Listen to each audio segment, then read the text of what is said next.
अस्सलाम वालेकुम जी, मेरा नाम डॉक्टर अदनान है। मेरे पास आजकल काफ़ी ज़्यादा मरीज़ आ रहे हैं जिनका मसला है नफ़्स को लेकर वो बहुत ज़्यादा परेशान हैं और उनके काफ़ी सारे सवाल होते हैं जो मैंने सोचा कि आज उन सब को हम डिस्कस कर लेते हैं। सबसे पहले हम देखते हैं कि वो कौन से फैक्टर्स हैं, कौन सी चीज़ें हैं जो ये फ़ैसला करती हैं कि नफ़्स का साइज़ कितना होगा। नंबर 1 पे है जेनेटिक्स, यानी आपकी जो नस्ल में जो चीज़ें चल रही हैं वही आपके अंदर आएँगी। और दूसरी बात ये है कि अगर प्रेगनेंसी के दौरान, क्योंकि जो इसके साइज़ का जो वो है जीन है वो आपकी माँ से आता है, ये बड़ी ज़बरदस्त इंटरेस्टिंग सी बात है, माँ से आता है। अगर प्रेगनेंसी के दौरान माँ को कोई एंडोक्राइन डिसऑर्डर यानी हार्मोन्स के हवाले से कोई मसला होता है और आप पेट में हैं, तो उस वजह से भी आपके ऊपर थोड़ा बहुत असर पड़ता है। नंबर 3 पे जो चीज़ नफ्स के साइज़ को इफ़ेक्ट करती है वो है कि आपने जवानी के टाइम, प्यूबर्टी के टाइम 12-18 साल की उम्र के दरमियान आपकी डाइट क्या थी। अगर आपने डाइट बहुत ज़्यादा अच्छी नहीं ली तो फिर उसका आपके साइज़ के ऊपर भी इन्फ्लुएंस पड़ेगा। उसके बाद एज वाइज़ हम देखते हैं कि इसका जो साइज़ है वो किस टाइम में बढ़ता है। 12 से 21 साल तक के दरमियान में इसका साइज़ जो है ना कंटिन्यूअसली बढ़ता है। उसके बाद भी बढ़ सकता है लेकिन चांसेस बहुत कम होते हैं या उसमें हमें ज़्यादा ज़्यादा तगो-दो करने की ज़रूरत होती है। और जैसे ही उम्र बढ़ती जाती है, ख़ास तौर पर 40 के बाद तो क्योंकि टेस्टोस्टेरोन बॉडी में कम होता है तो इसलिए साइज़ थोड़ा बहुत कम हो जाता है। उसके बाद जो चीज़ साइज़ को डिसाइड करती है वो है रेस, यानी कि आप किस नस्ल से हैं। किसी और मुल्क के जो मर्द हैं उनके साइज़ डिफरेंट होंगे। पाकिस्तान, इंडिया और बांग्लादेश के जो मर्द हैं उनका साइज़ डिफरेंट होता है। उसके बाद हम बात करते हैं पेरोनीज़ डिज़ीज़ की। ये एक बीमारी है जिससे क्या है कि नफ्स के अंदर फाइब्रोसिस हो जाती है, वो सिकुड़ना शुरू हो जाता है, टेढ़ा आना शुरू हो जाता है। उसकी वजह से भी साइज़ में मसाइल देखे जाते हैं। और अगली मोस्ट इम्पॉर्टेंट बात ये है कि अक्सर लोग उसको पाँव के साइज़ के साथ, नाक के साइज़ के साथ, कद के साथ कंपेयर करते हैं, तो इस तरह का कोई चीज़ मौजूद नहीं है। अक्सर ऐसे पेशेंट्स में देखा गया जिनका इन हिसाब से तो काफ़ी बड़ा होना चाहिए था लेकिन वो बहुत छोटा होता है। तो इन चीज़ों को देख के कोई भी अंदाज़ा नहीं लगाया जा सकता कि साइज़ कितना होगा। जो चीज़ें मैंने आपको पहले बताई हैं यही डिसाइड करती हैं, इन्फ्लुएंस करती हैं कि आपके नफ्स का साइज़ कितना होगा।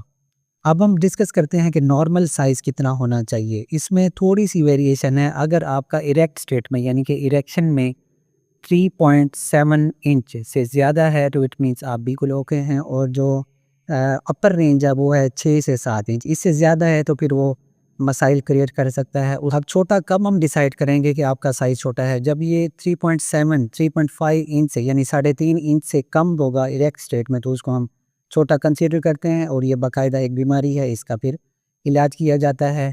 इसमें 2 रूल जो है ना मद्देनज़र रखे जाते हैं। जो पीनस है, नफ्स है, उसके 2 काम हैं कुदरत की तरफ से। एक काम ये है कि आपने पेशाब करना है और दूसरा काम ये है कि आपने अपनी बीवी के साथ मिलाप करके बच्चे पैदा करने हैं। अगर आप अपने पीनस के साथ ये 2 काम कर सकते हैं तो आपको किसी भी किस्म की परेशानी की ज़रूरत नहीं है। मसला तब आता है जब इसका साइज़ 3.7 इंच से कम हो या 7-8 इंच से बहुत ज़्यादा आगे हो तो वो भी बहुत बड़ा मसला है। या फिर आपको इरेक्शन का मसला है यानी आपकी इरेक्शन नहीं होती। और अगला मसला ये है कि आप बिल्कुल ठीक हैं लेकिन बच्चे पैदा नहीं हो रहे। तो इन मसाइल में फिर हम ट्रीटमेंट की तरफ जाते हैं। अब बात करते हैं वो कौन से तरीके हैं जिससे नफ्स के साइज़ को इम्प्रूव किया जा सकता है, बढ़ाया जा सकता है। हम से जो साइंटिफिक बेस्ड यानी रिसर्च बेस्ड बातें हैं वो करेंगे। सबसे पहले नंबर पे हैं वो तरीके जो ऑपरेशन के अलावा हैं। फिर हम देखेंगे ऑपरेशन में कौन-कौन सी चीज़ें आती हैं। ऑपरेशन के अलावा में हम सबसे पहले नंबर पे बात करते हैं पेनाइल टरेक्शन थेरेपी की। इसको हम एक्सटेंडर्स भी बोलते हैं। ये क्या होता है, 5-6 माह इनको पहनना पड़ता है रोज़ाना 4 से 5 घंटे डेली हिसाब से आपने इनको पहनना होता है और 5-6 माह बाद इसके रिज़ल्ट आते हैं। यानी कि 1 इंच, 1.5 इंच लेंथ में इज़ाफ़ा ऑब्ज़र्व किया गया है, स्टडीज़ में देखा गया है। लेकिन ये है कि अक्सर लोग इसको बीच में छोड़ देते हैं, टाइम कंज्यूमिंग होता है, उलझन होती है, इस तरह की चीज़ें हैं तो फिर इसको कुछ लोग अवॉइड करते हैं। नंबर 2 पे है पील्स, क्रीम्स या कुछ ऑयल्स इस्तेमाल करते हैं या कोई हर्बल प्रोडक्ट्स हैं। इनमें कोई साइंटिफिक बेसिस नहीं है, यानी कि आप रिसर्च बेस पर नहीं कह सकते कि इनका कोई असर है। बेसिकली होता ये है कि अक्सर मर्दों में जो मसला होता है वो ज़हनी होता है, तो उनको हम ऐसे कोई भी गोली उठा के दे दें तो उनकी तसल्ली हो जाती है कि ये मैंने अब खा ली है, अब मैं ठीक हूँ।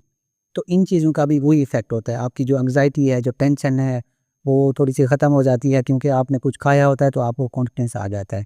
हालाँकि उस चीज़ का उससे कोई लेना-देना नहीं होता। सिर्फ़ ये चीज़ें हल्की-फुल्की इरेक्शन को बेहतर कर सकती हैं लेकिन साइज़ को इम्प्रूव करने में इन चीज़ों का गोलियों का, कैप्सूल्स का, ऑयल्स का, उसके बाद हर्बल प्रोडक्ट्स का कोई भी रोल नहीं है, ना ही किसी स्टडी में आया है कि इनका कोई असर है।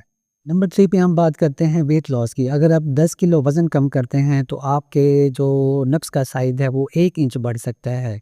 इसका ये है कि जो फ़ैट है हमारी बॉडी के अंदर, वो जो बेस है हमारे नब्ज़ का उसको छुपा देती है, या वो थोड़ा-सा अंदर की तरफ दब जाता है, या कुछ लोगों का पेट बहुत ज़्यादा बड़ा होता है, तो उनमें जो है ना इसके मसाइल होते हैं। इससे डायरेक्टली नफ्स के साइज़ में इज़ाफ़ा नहीं होता, लेकिन ये है कि जब फ़ैट कम होती है तो वो थोड़ा-सा ज़्यादा बाहर की तरफ नज़र आता है और इम्प्रूवमेंट देखी जाती है 1 से 2 इंच की। नंबर 4 पे हम बात करते हैं मेडिकल डिवाइसेज़ की। इनमें है वैक्यूम इरेक्शन डिवाइस। ये वक़्ती तौर पर गुज़ारा करने के लिए होता है, यानी कि उसी वक़्त आर्ज़ी तौर पर इसको पहना जाता है, तो उससे ये है कि इरेक्शन ज़्यादा हो जाती है, थोड़ा-सा उसकी लेंथ भी बढ़ जाती है, लेकिन लॉन्ग टर्म के लिए इसका कोई फ़ायदा नहीं है। उसके बाद हम बात करते हैं जेल्किंग की। ये एक एक्सरसाइज़ है, इसकी भी कोई साइंटिफिक बेस तो नहीं है, लेकिन ये है कि इसमें होता क्या है कि आपने एक्सरसाइज़ करनी होती है, आपने अपने नब्ज़ को ओके का साइन बनाना होता है, ऐसे और ऐसे बेस के ऊपर पकड़ के उसको आगे की तरफ लेके जाना होता है। और इसमें कोई एविडेंस तो नहीं आया, लेकिन ये है कि 20 मिनट से ज़्यादा नहीं करना चाहिए। दर्द, पेन वगैरह हो रहा है तो फिर ये नहीं करना चाहिए, और हम डॉक्टर से इस तरीके को रिकमेंड नहीं करते। नंबर 6 पे हम बात करते हैं सर्जिकल प्रोसीजर्स की। उसमें हम सबसे पहले नंबर पे बात करते हैं सस्पेंसरी लिगामेंट रिलीज़। इससे क्या होता है, जो लिगामेंट हमारे नब्ज़ को प्यूबिस के साथ अटैच रखते हैं उसको काट देते हैं, तो उससे क्या होता है, उसकी जो फ्लैसिड लेंथ है, नॉर्मल हलक की लेंथ है, वो बढ़ जाती है, और थोड़ा बहुत साइज़ में फ़र्क देखा जाता है। लेकिन इससे ये है कि वो बहुत ज़्यादा ढीला हो जाता है और थोड़े बहुत मसाइल भी देखे जा सकते हैं।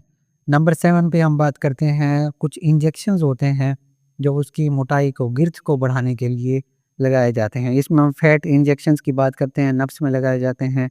उससे एक मसला ये होता है कि बाज़ औक़ात फ़ैट कहीं पे ज़्यादा लग गई, कहीं पे कम लग गई, तो उसका जो शेप है नफ्स की वो ख़राब हो जाती है, और मसाइल भी इसके साथ देखे जा सकते हैं।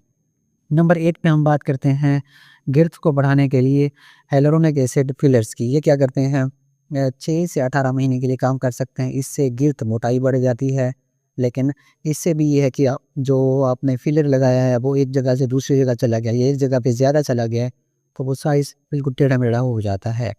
नंबर 9 पे हम बात करते हैं डर्मल ग्राफ्ट्स की। ये भी गिर्थ यानी मोटाई को बढ़ाने के लिए हैं। इसमें क्या होता है कि स्किन के कोई और हिस्से से हम ग्राफ्ट लेके उसके ऊपर लगा देते हैं, शाफ्ट के ऊपर, नफ्स के ऊपर, तो उससे गिर्थ ज़्यादा हो जाती है, लेकिन इससे भी इन्फेक्शन और बाकी चीज़ें देखने के चांसेस थोड़े बहुत होते हैं। नंबर 10 पे हम बात करते हैं लेंथनिंग सर्जरीज़ की। ये सर्जरीज़ की जाती हैं, आज भी परफॉर्म की जाती हैं, आगे मैं आपको डिटेल से बताता हूँ। नंबर 11 पे है पिनाइल इम्प्लांट्स। इम्प्लांट्स क्या होते हैं, बेसिकली हम सर्जरी करके वो इम्प्लांट अंदर रॉड रख देते हैं। एक होता है मैलिएबल पिनाइल इम्प्लांट। ये रॉड होता है, अंदर रख दिया जाता है शाफ्ट के ऊपर। इससे क्या होता है कि आप उसको नब्ज़ को ऊपर की तरफ करते हैं तो वो थोड़ा-सा इरेक्ट हो जाता है, बढ़ जाता है, फिर नीचे की तरफ दबाते हैं तो वो फ्लैसिड स्लेट यानी कि नीचे चला जाता है। दूसरे नंबर पे है वो इम्प्लांट जिसको हम कहते हैं 2 पीस इम्प्लांट। उसमें ये है कि सिलेंडर लगा दिए जाते हैं हमारे नब्ज़ के अंदर, और नीचे जहाँ टेस्टीज़ है, स्क्रोटम है, उसके अंदर पंप रख दिया जाता है। उस पंप के ऊपर एक बटन होता है, उसको हम ऐसे स्क्वीज़ करते हैं तो जो फ्लूइड है वो ऊपर आ जाता है, उससे हमारी इरेक्शन हो जाती है। और उस पंप के साथ फिर एक और चीज़ होती है, उसको हम 10-15 सेकंड के लिए दबा के रखते हैं, और क्या होता है कि वो पानी वापस चला जाता है और इरेक्शन ख़त्म हो जाती है। यानी कि जब आपको इरेक्शन चाहिए, आप उस वक़्त उस पंप को ऐसे स्क्वीज़ करते हैं तो आपको इरेक्शन आ जाती है। उसके बाद जब आप चाहें तो उसको ख़त्म कर सकते हैं। अगले नंबर पे हैं 3 पीस पिनाइल इम्प्लांट। ये क्या होते हैं कि सिलेंडर लगा दिया शाफ्ट के अंदर, उसके बाद टेस्टीज और स्क्रोटम में जिल्द के अंदर बटन रख देते हैं, और पेट के अंदर एक और थैली भी रख दी जाती है। ये 2 पीस से थोड़ा-सा ज़्यादा इफ़ेक्टिव है। इसमें जो हार्डनेस है, इरेक्शन है, वो थोड़ा मज़बूत, इसमें जो हार्डनेस है, इरेक्शन है, वो ज़्यादा मज़बूत होती है, और एफ़िकेसी भी अच्छी है। और कुछ मेडिसिन्स भी हैं, क्योंकि कुछ चीज़ें ऐसी हैं जो ज़हन की तरफ से होती हैं, तो उसके लिए भी हम मेडिसिन देते हैं, तो पेशेंट जो है ना बिल्कुल ठीक हो जाता है। हमारे चैनल को सब्सक्राइब कर लें। नेक्स्ट वीडियो में किसी और टॉपिक के साथ मुलाकात होगी। अल्लाह हाफ़िज़।